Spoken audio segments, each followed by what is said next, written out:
Alright, I want to use this video to quickly explain how we can track our progress and be able to generate our report from Microsoft Project. The key things that we may likely be looking at is how you set your baseline, how you set your status date, how you put your progress information, track your progress, and then also be able to explain your project performance indicators, and finally generate your report from your Microsoft project. The first, this is the project that we have, though we have been able to set our few information like the baseline, and also we set the status date earlier. We have few information in this, but we can still use it to demonstrate how we can do all of this in project. The first one is set your baseline. Set your baseline. To set your baseline, click on Project tab over here, and then you will see Set Baseline. Click on the drop down menu, select Set Baseline, and then you will see this information here because we've already set the baseline, so it's already here. But if there is no baseline set, click on the drop down menu, select the first one. You can set everything, different baselines, but set the entire project as your baseline and click OK. So that's it.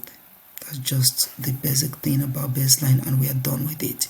And this is very important because the baseline that you set will form a basis for you to judge when your project is drifting from the timeline and when your cost is skyrocketing or going over the budget.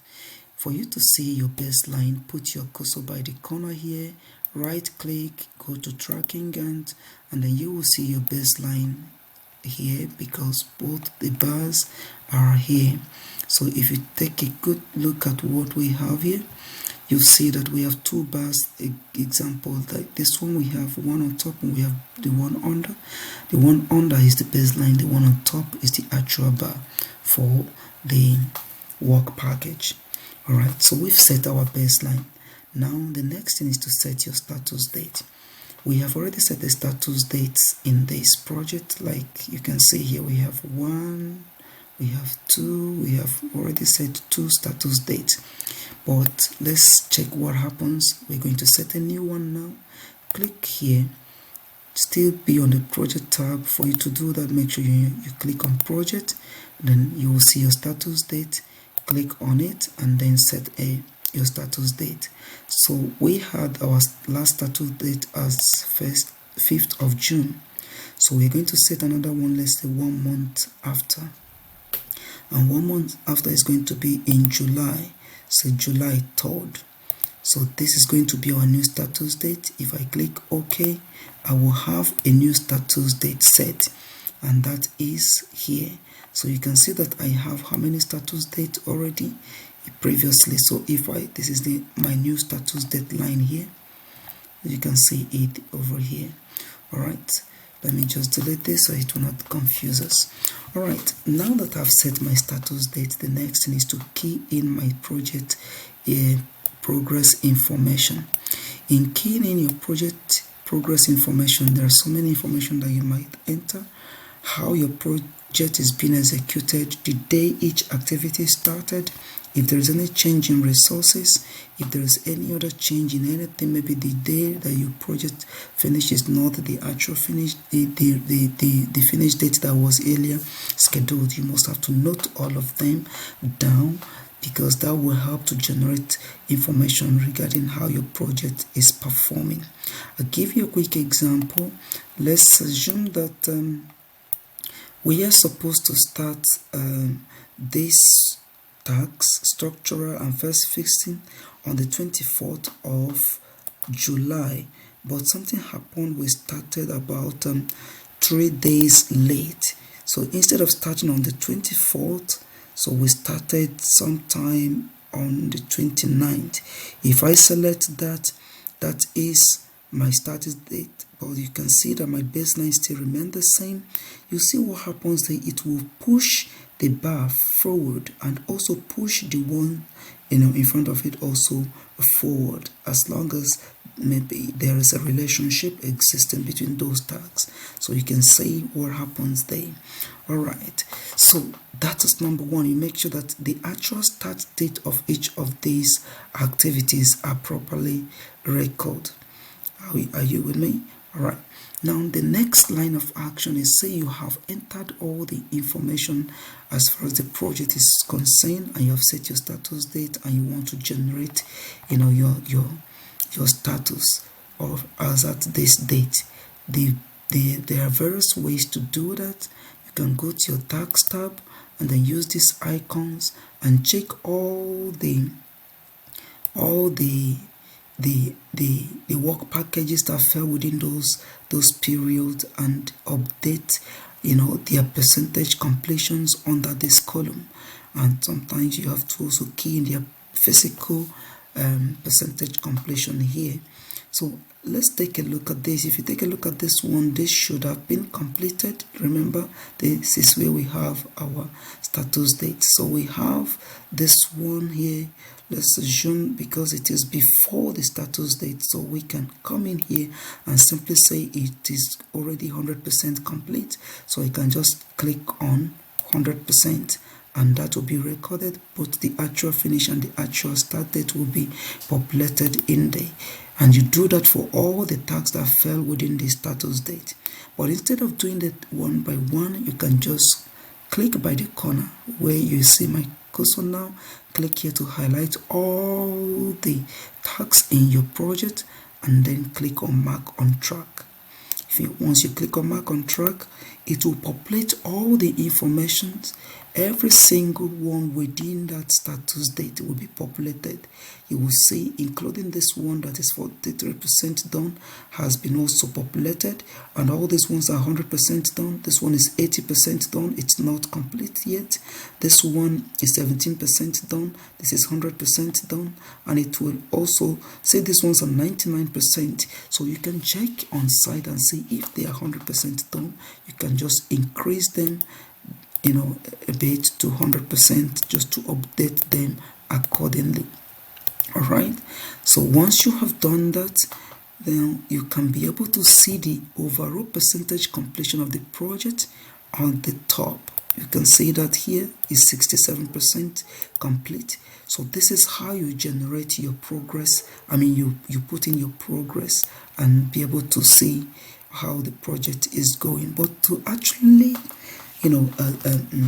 judge how the project is performing, to see if you're still within your timeline, whether you've gone above your budget, that is where you need to generate your project performance indicators. And for you to do that, you can actually slide through to enter a new column of all of those things, like your schedule variance, your cost variance, your schedule performance index, your cost performance index, and so on. But to see all of those information in one table, click on the View tab and go to Tables, and under Tables, go to More Tables, and then you will see N value.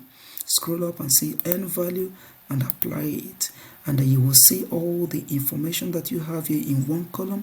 We have the plan value, you have the N value, you have the actual cost, you have the schedule variance, you have the cost variance. So all of this information here will actually show you how your project is performing. But the major key information that you need to take note of is your schedule variance, your cost variance, your N value. All right. So if your schedule variance is less than 0, it simply means that you're behind schedule. If your schedule variance is greater than 0, it means that you are ahead of your schedule. If you put your cursor there, it will actually show you the information there, even the formula. Also, if your cost variance is less than 0, it means that you have gone above your budget. You are already running into loss. But if it is greater than 0, it means that you are within or above under your budget. Are you with me? Okay, these are the key things you will use to check. So if you take a look at this, you see that our schedule variance is less than 0 for the entire project. because it is negative. What it simply means that we are behind our schedule. We are behind our schedule, but our cost variance here is greater than 0. What it means here is that we are under our budget. We are still healthy financially as far as this project is concerned, but time-wise, we are behind schedule.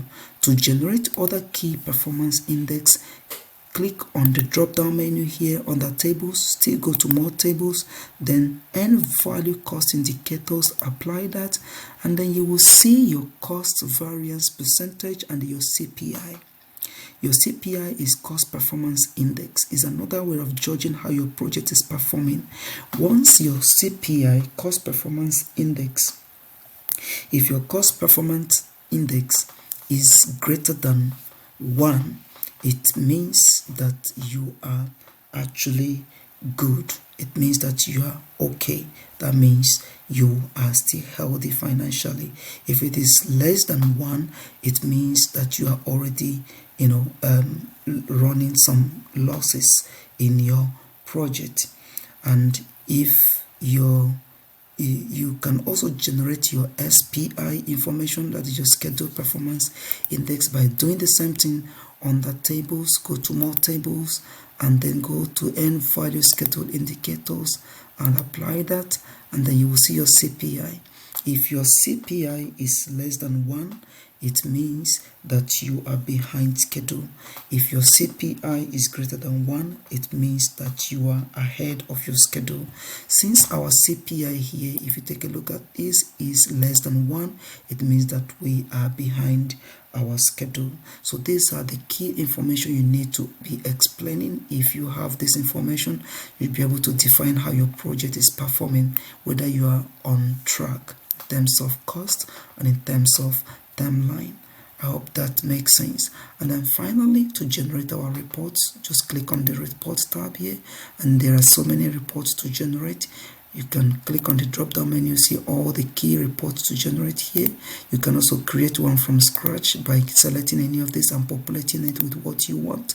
You can also generate resources under resources. You can generate your report from cost. Let's give an example, our cash flow for this project now. If you click on it, you will see your cash flow, and under here you will see the actual cost of your work and the baseline that you initially set, and then you see that cost variance here, we don't have any variance yet, right? If you need further information, if you just click on this chart, you will see the field list will actually come up for you here. Any one you want. Let's say I want my budgeted cost of work performed, which is my end value. I'll just check it and it will be added to this. If I need any other key information like cost variance, if I check on it, it will be added to this, and I can just copy this if I want. Just copy it and take it to Word document or into Excel, however I want to put up my report, and then report accordingly. I hope this makes sense.